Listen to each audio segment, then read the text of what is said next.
With all our rainfall, Ireland's got plenty of water. We all know that. However, the quality of 30% of our rivers is not to acceptable standards. Water is precious for drinking, vital economically, wonderful for amenity, and on top of all of that, it's just plain beautiful.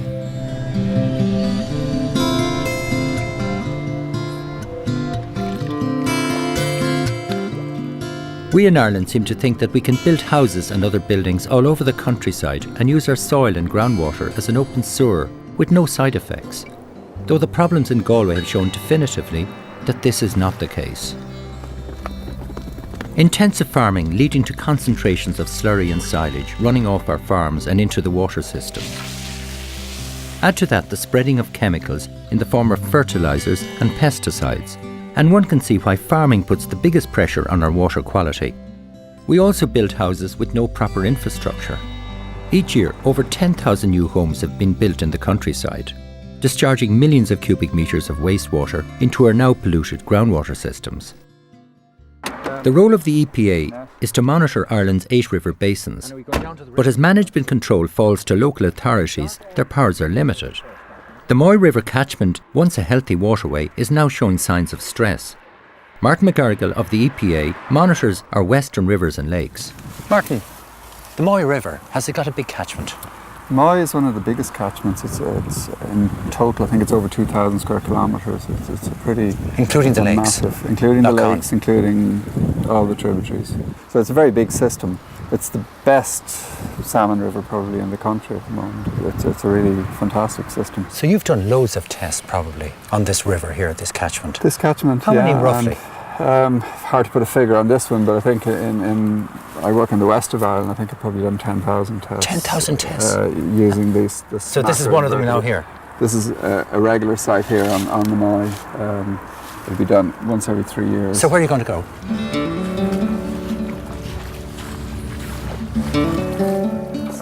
While the EPA has effected improvement of our severely polluted waters in recent years, our better quality rivers have somewhat declined.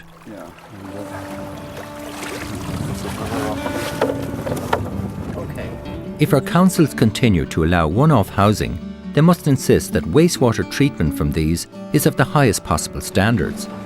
When small-scale treatment plants are installed, they must have an effective system in place for regular monitoring and maintenance.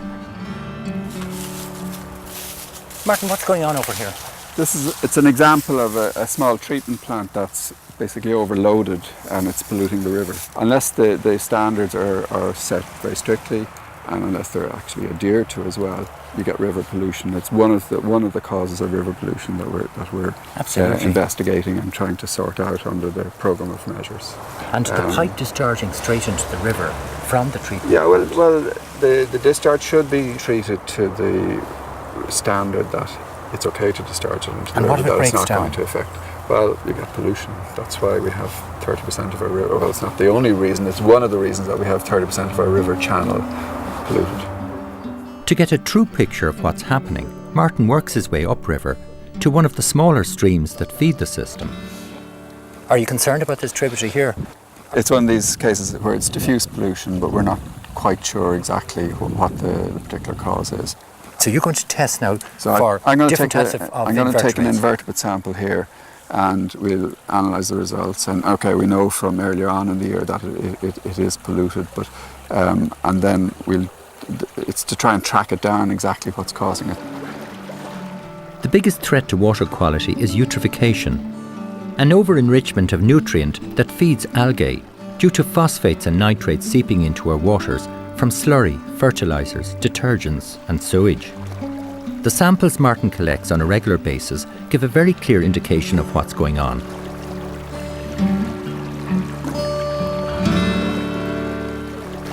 So what sort of creatures have you netted here? Okay, well we have a fairly typical selection of lots of shrimps and some small mayflies. Here we have a snail, this thing called limnia, which is a sign that there's probably a fair amount of algae in the river. So any species in here causing you concern? Well, there's a few, but I think the main thing is this filamentous algae. There's a huge amount of that on the bottom of the river. You can see it there. That's growing in this rock. I've just taken it off the stone there. It's it's quite luxuriant, indicating that there's a lot of nutrients coming down the system, a lot more than there should be for a stream like this. Where would you think that nutrient's coming from? Well, this is the investigative side of it now. I mean, there's a number of things in this catchment. There's some forestry on peatland. There's a lot of septic tanks. In the EPA lab in Castlebar, the samples are analysed by the chemistry department, and Martin records and logs his specimens. This is the sample that we took from the main moy. It's an example of extremely tolerant, these bloodworms, these red guys particularly, and these worms here. But these guys have hemoglobin that allows them to withstand very, very low oxygen concentrations. A few others as well that are pretty tolerant. They're like woodlouse for all the world, except that they live in water. They're from the most serious forms of pollution, really. Something serious is going on here because they don't get to that size just overnight. I mean, it's a really good indicator of nasty conditions. Over 80% of Ireland's wastewater is now receiving secondary treatment, but most plants are not effective enough and are already overloaded. And while the bigger industries are now licensed and have made positive changes, it's the smaller and more diffuse sources that still cause most of the problems. To protect a vital resource such as water, our attitudes must change. We must learn from our European neighbours about strict planning and regulations of building development. Urgent upgrading of our defective wastewater treatment systems must be a priority.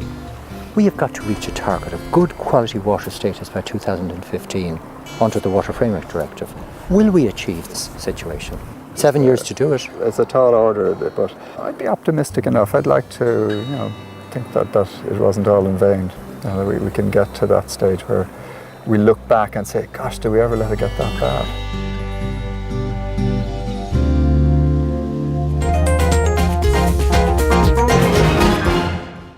There is a lot of litter around, but it's not that dirty. I think it's a lot tighter than what it was.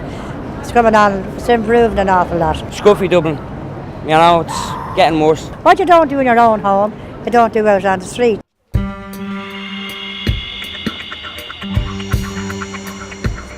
Ireland has a poor reputation when it comes to litter. Local authorities spend tens of millions each year cleaning the streets. Despite small improvements in recent years, we still won't accept that keeping our streets and countryside clean is our responsibility. What is it about our society that makes us so dreadful when dealing with litter? The attitude to litter in Ireland, I think, is equal only to the attitude in Spain. Other European countries have a much more positive approach to their environment. And I think it all has to do really with the fact that we don't think the environment belongs to us. We open the window of the car, we throw out the litter, it's gone out of our car, it's gone out there. There is not our place. We have no pride in out there. And that's the whole problem, I think, with litter in Ireland. Ireland as a tourist destination has a great reputation with overseas visitors as being clean and green, but litter is a bit of a spanner in the works when it comes to that. And we asked overseas visitors last year what they thought about our litter problem, and 60% of overseas visitors feel that the streets in their own countries are cleaner than the streets in Ireland. And this is something that's going to impact long term on our clean green image, and something that we're going to have to work at much harder than we are currently. We have the impression that it's not so green like 4 years ago. That's a general impression. There are more rubbish on the floor, yeah. A little bit dirty. Compared to some other French cities I've been to, it's also quite dirty. A European survey found Dublin's main streets are tidy, but Ireland's secondary streets are littered. Tidy towns like Westport are a great example of community spirit. However, approach roads to our towns are an eyesore. There are certain really, really black spots in Dublin City where rubbish is a huge problem, whereas other European cities, particularly in Northern Europe, where they really are much cleaner, I think Irish people will have to get a lobotomy to make it work. Nothing else will. In other countries, people always take their litter home. A cultural change that we need to make in Ireland. Young people seem particularly bad about accepting their responsibility. Well, we all have a responsibility, and sometimes when I talk to people, particularly when I go into schools and explain to them what their responsibility is, they find it difficult to understand. They feel that Dublin City Council are just there to clean up after them. We went into 11 schools and we sat around with groups of kids and basically asked them what they thought about littering and who was responsible for littering. And the first one was probably the most practical one, and a number of the kids referred to the fact that there didn't seem to be any bins in the areas that they hung out in. But on the practical end of things as well, I mean, enforcement was a big issue, which practically every child brought up. Children mentioned to me that they had never actually come across a litter warden, or they had never heard of anyone being fined for throwing litter, and that was something they themselves felt would deter them in future if they'd actually ever seen anyone being fined. Irish people are becoming more aware of the environment. However, economic growth and the explosion of consumption is putting huge pressure on our countryside. We've become a takeaway society. So we have our coffees in the morning, our big breakfast rolls, we have our sandwiches at lunchtime. And all the packaging and all that creates and generates litter, which means that Dublin City Council then have to dispose of all that. Anything you get, it comes in paper cups, there's plastic lids, there's wooden spoons, there's all of this sort of thing, even with the merest cup of coffee. Never to mind if you buy something to eat. And according to the EU directive, there is a manufacturing directive, a packaging directive, that says manufacturers are responsible for the packaging they produce. But of course, what do we do in Ireland? We have the Irish solution to the Irish problem, and it's called repack. And what repack is, the manufacturers all pay a certain amount of money to repack, and this discharges their obligation. Everything that we consume has an environmental cost, both in the manufacturing as well as at its end of life. The cost should be built into the price in the form of levies on all packaging. Levies would act as a disincentive to manufacturers as well as an incentive to the consumer to return rather than discard waste as litter. Like most European countries, Ireland should have a deposit and refund scheme. In Denmark, for example, there are refunds ranging from 10 to 40 cents on glass bottles as well as on plastics and cans. We legislated successfully for plastic bags, but failed to apply the same levy to all other sources of litter, such as the huge curse of chewing gum. There was a move to put tax on chewing gum a couple of years ago, but the Minister for the Environment at the time wrote to the last minute, bottled out, didn't put the tax on it, took some money instead so that there could be an advertising campaign, and that's what we have. So that was an opportunity wasted. Litter is not just unsightly, it's lethal to wildlife in the countryside and in the cities. Rubbish is one of the huge problems for wildlife and for domestic animals as well. People leave the rubbish lying around and they really have no idea, and even rubbish that's thrown into their bins that ends up on the dump sites can be a huge problem. Birds like these swans, they actually forage, they put their heads under the water and they get caught in all sorts of things. All along the canal you can see all sorts of bits, and it's all a hazard to them, and they get caught in it, they drown, they get caught in their necks, they can't eat, do all sorts of problems, so it's a big issue. This is fishing tackle, and this is exactly what we're talking about. This sort of thing can cause terrible problems because you've got, my God, you have an assortment of hooks on it. You have a whole load of different hooks and things on it, and you have the netting. Now, this is a little baby hedgehog that I picked up this morning, and as you can see, his death was due to most likely bearing. He would have been foraging more than likely. His head had gone through the ring and then struggled to get out of the ring and kill himself. That's reasonably common. Same as I say applies to birds. There have been small improvements over the years, but it's clear we still have a long way to go. A third of the country is classed as moderately polluted with litter, with very little difference between rural and urban areas. One of the areas where litter is increasing and the problem is increasing, and again tourists have noticed this, is food packaging and beverage packaging being deposited out car windows, which are getting caught up in hedgerows, and very often the hedgerows and the ditches on the approach roads are very often strewn with litter, and it's something tourists notice and they certainly don't like it. People don't have to make that amount of rubbish. We make 750 kilograms per head. We're the second worst in Europe. The best country makes 250. We're 3 times as bad as Poland. What are we like? So we're making too much rubbish in the first place, and then we think we don't own it. Someone else should take it away for free, by magic preferably, not in a landfill, not in an incinerator, not in a dump. The Paul Daniels solution. And there's no fairies, there's no Paul Daniels to take away rubbish. There needs to be a huge behavioural change in this country. We need to understand the environmental cost of all the litter we throw around. It's our job to take our litter home, and when we see people littering, we need to tell them that it's just not acceptable anymore. Dublin City Council are hosting a public consultation of their new litter plan, so send your comments now. Timber products are great to use as they store carbon out of the atmosphere, as does every new tree planted. But Ireland are the biggest importers of rainforest timber in Europe. We use this unknowingly in our windows, doors and garden furniture. Make sure when you buy any timber product that they are properly certified from sustainably managed forests.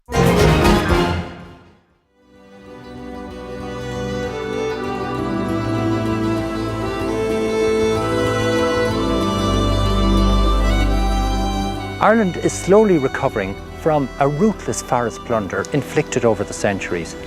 We now have a forest cover of 10%, which is still well below the European average. The highest percentage of forest cover is in County Wicklow, where we've 17%. The reason that we have such precise figures today is that the Forest Service have carried out a detailed survey. The National Forest Inventory, I'd say, is trying to find out exactly what's out there in the forest. What's the species, what's the volume, what's the health and vitality of the forest, so we can project for the future. The forests are dynamic, they're not static, so we have to keep an overview on what the rate of growth is, 6 meters long, what the volumes are, what the regional distribution of the forests. So say if an industry came to locate in Mullingar, they'd want to know what volume of timber is available locally for manufacture. The survey measured 1,700 forest plots in all counties. And one important finding is that 25% of our forest cover is now broadleaf. That seems a massive shift from our traditional forestry of conifers. And as these little trees grow to maturity, they will gradually bring about a significant change to our landscape. This increase is the result of a grant policy of the last decade, which has financially encouraged farmers to plant more broadleaves. The figure also includes the majestic trees in our old domains. Sitka spruce now makes up about half of our forests. The remaining quarter is other conifers like Scots pine and larch. Another big change to our landscape is that forestry is gradually coming down from the peaty uplands to the lower lying mineral soil. Almost half of our forest estate is now privately owned, which is a significant and positive development, as we will eventually develop a more widespread wood culture. The survey also evaluated the biodiversity of our forests and recorded the plant species on the ground, lichens, fungi, as well as birds and the larger animals. Our forest animals and plants are in good shape, and there's also plenty of deadwood, fallen trees and branches rotting on the forest floor. We have 5.6 million cubic metres, which is twice our annual cut. Really? 5.6 million? Yes, it's the recycling of food and food for all the bugs, beetles that decompose it. Yes. Right. The inventory points out some grave shortcomings in the management of our forests. Much of our private forests are either not thinned at all or not enough. It's a highly alarming figure, like to say that 87% of the private plantations are unthinned. There's a great resource there, and if you only thinned half of the plantations that are in a fit condition to thin, you'd get out 500,000 cubic metres. Could this be used now for energy crops? Certainly, and is being used in County Clare as a good example, where the wood energy projects are flourishing. At a time when we are in need of indigenous renewable energy sources to help reduce our dependence on fossil fuels, knowing all this unused wood thinning is out there seems a great shame. The survey also found that there are no major pests and diseases in our forests. This was not always the case, and as many of us remember 30 years ago, Dutch elm disease came into Ireland and virtually killed off all the elm trees in the country.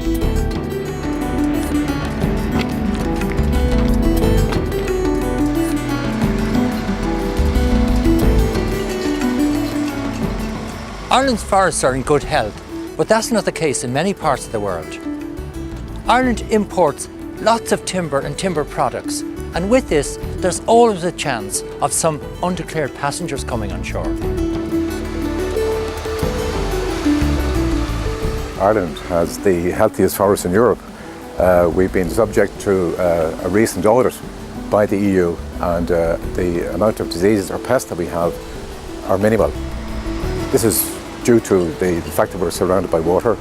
For a disease to occur, you need three prerequisites. You need a favourable environment, you need a susceptible species, and most important of all, which we don't have, hopefully, an aggressive bug, an aggressive fungus, insect or bacterium or disease. Because of our island status and our regulatory policy, up to now we don't have very many dangerous, aggressive bugs or insects, and we hope to keep it that way. Now, with the increase in temperature due to climate change, insects are on the march. It's particularly bark beetles. There are major infestations, for example, in Canada at the moment, where you have areas 10 times the size of the Irish forest estate being devastated by bark beetles. Now, we have to ensure that these bark beetles don't get into Ireland. These beetles and their larvae would usually travel just under the bark, with the exception of a part of Scotland where they also have a disease-free status. No bark timber is allowed to come into the country. Our forestry inspectors regularly check timber imports at the ports. We check to see that the timber is free of bark beetles, nasty insects, bugs, that the timber is heat treated, kiln dried, free of bark, that the origin of the timber is from a region of the world that is designated to be pest or disease free. Timber must be kiln dried to kill the insects hiding inside, and a moisture check ensures that this was done.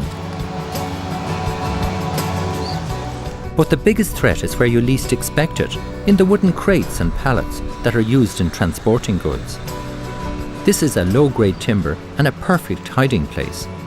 So these are of particular interest to the forestry inspectors.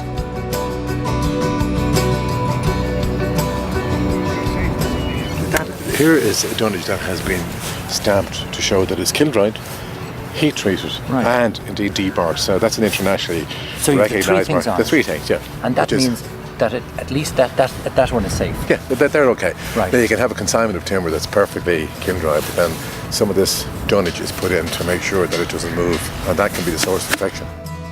Pheromone traps which lure the beetles with a sexually attractive scent are used as an early warning system.